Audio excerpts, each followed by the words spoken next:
Saya masih ingat betul pada waktu dulu Habib Bahar enggan mengucapkan minta maaf kepada Jokowi. Ya karena menyebut Pak Jokowi seperti itu, akhirnya pun Bahar Smith dilaporkan dan dia enggan meminta maaf kepada Jokowi. Tetapi karma itu berlaku dan sekarang Bahar bin Smith kena 2 pasal sekaligus, yaitu dengan ancaman 9 tahun penjara.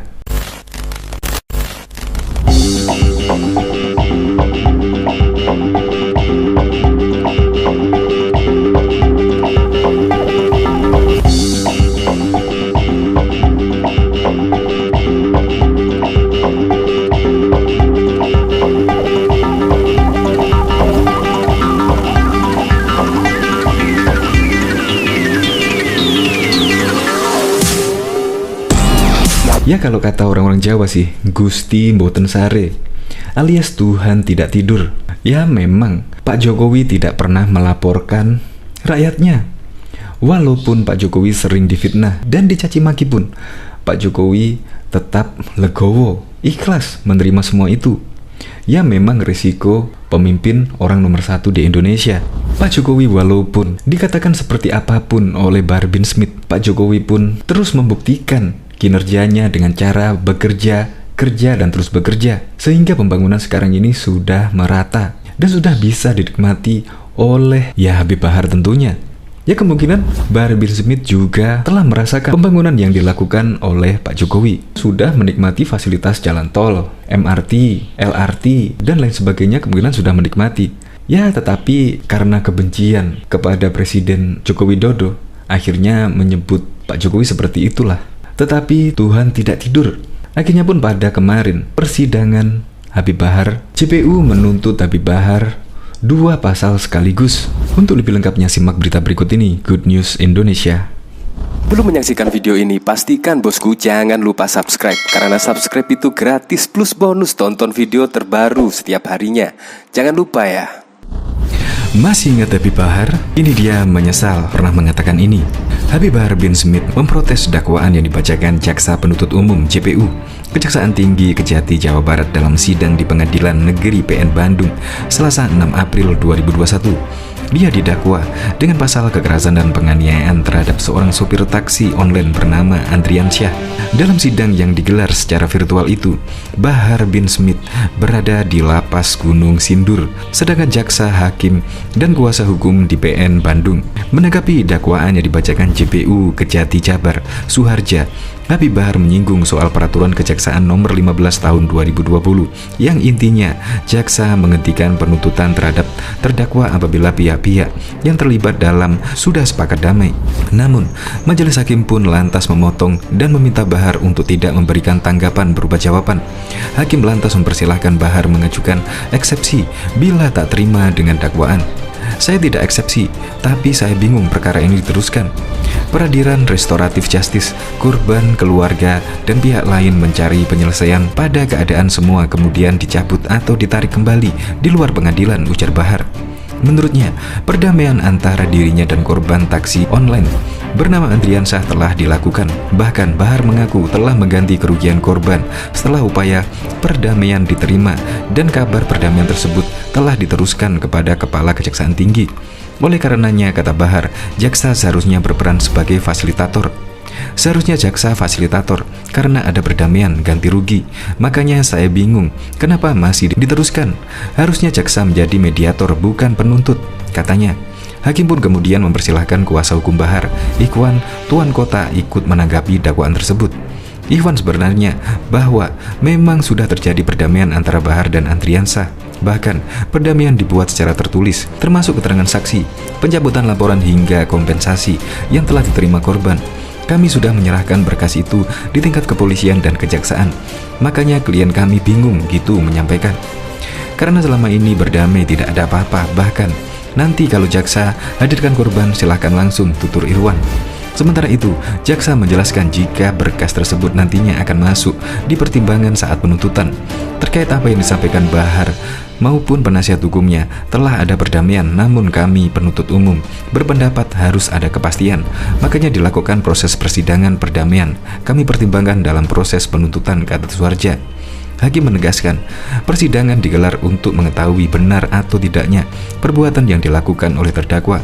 Jadi, untuk menjadi jelas benar atau tidak perbuatan yang didakwakan, kami perlu mendengar apakah kejadiannya benar seperti itu atau ada hal lain, kata hakim.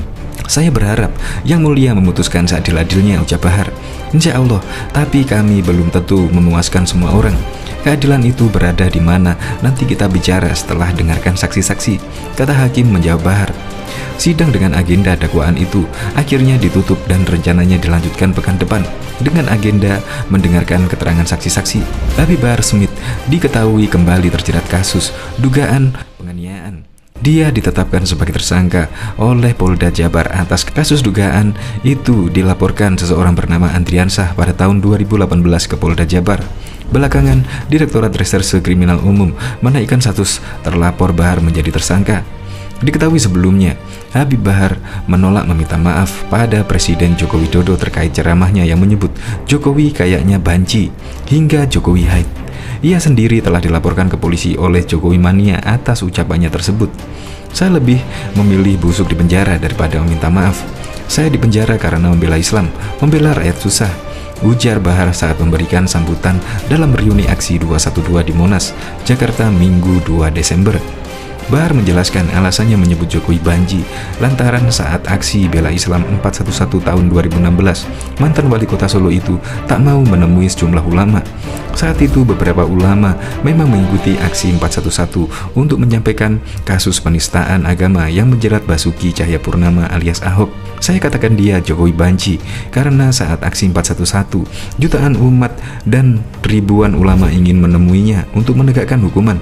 Justru para ulama Habib itu disemprot gas air mata dan presidennya kabur dan lari, katanya. Ia juga menyebut orang nomor satu di Indonesia itu sebagai pengkhianat negara dan rakyat lantaran merasa Jokowi lebih peduli pada pihak asing. Yang makmur orang asing, perusahaan asing, kita pribumi jadi budak di negeri sendiri, tutur Bahar. Ia pun bersumpah tak akan meminta maaf karena telah menyebut Jokowi banci dan pengkhianat. Saya sampaikan pada kalian yang melaporkan saya, Bahar bin Smith tidak akan meminta maaf, ucapnya. Sebelumnya laporan terhadap Bahar bin Smith muncul akibat pernyataannya dalam sebuah video di media sosial. Dalam video itu dia menyebut Jokowi sebagai pengkhianat negara dan rakyat. Dia juga menyebut Jokowi sebagai seorang banci. Bahar bin Smith alias Bahar bin Smith menjalani sidang perdana terkait dugaan penganiayaan terhadap dua remaja di Pengadilan Negeri Bandung Kamis 28 Februari 2019 yang lalu. Dalam persidangan yang dijaga ketat polisi itu, jaksa mendakwa Bahar dengan 7 dakwaan berlapis. Dakwaan itu terkait dugaan yang dilakukan Bahar secara bersama-sama dengan Agil Yahya alias Habib Agil, Muhammad Abdul Basit Iskandar, Habib Hussein, Wiro Ginto Tato, dan Keling pada 1 Desember 2018 lalu. Habib Agil dan Muhammad Abdul Basit Iskandar dihadapkan dalam persidangan terpisah. Dalam kasus itu diawali dengan kejadian di Bali pada 29 November 2018. Saat itu, CAD 18 dan MKU 17 berada di sana untuk mengikuti sebuah acara. Pada hari ketiga di Bali atau 29 November 2018, CAJ dan MKU bertemu dengan Amir yang menanyakan apakah CAJ adalah Habib Bahar. MKU ungkap jaksa Suharja yang dari dulu mengaku sebagai Habib menyuruh rekannya membenarkan pernyataan tersebut. Selanjutnya Amir membawa CAJ dan MKU untuk berbincang-bincang di sebuah ruko sebelum mengantarkannya kembali ke hotel. Keesokan harinya mereka berdua dijemput oleh jamaah Majelis Taklim Rabutloh Hadah menuju Bandara Internasional Ngurah Rai Bali untuk kembali ke Jakarta dengan memberi 2 tiket pesawat batik air. Habib Bahar yang mengetahui ada orang yang mengaku-ngaku sebagai dirinya memerintahkan Hamdi untuk mengontak Muhammad Abdul Basit Iskandar. Ini Ana, Bahar bin Smith, antum bisa cari rumahnya karena dia di Bali mengaku-ngaku sebagai Ana, mengaku saudara Ana, sampai istri Ana pun dibawa-bawa. Pulangnya pun dibelikan tiket pesawat. Ente nggak usah bingung, cari rumahnya sama antum. Dan kalau ada sekarang harus dibawa ke sini, kata Bahar merujuk lokasi pondok pesantren Tajul Aliwiyin. Setelah mendapatkan lokasi rumah CAJ, Abdul Basit mencarinya, namun yang bersangkutan tidak ada di rumah. Besoknya Abdul Basit beserta Agil Yahya, Habib Hussein, Wiro, Ganta Tato, dan Keling, semuanya merupakan rekan Bahar bin Smith, masuk ke rumah CAJ. Mereka lalu membawanya ke pondok pesantren Tajul Aliwiyin untuk menginterogasi CAJ terkait kejadian di Bali. Sesampainya di tempat, Bahar bin Smith di Pondok Pesantren Tajul Alwiyin. Terdakwa serta rekan dan belasan santri melakukan penganiayaan JAJ dan MKU. Selain itu, Bahar menyuruh keduanya berkelahi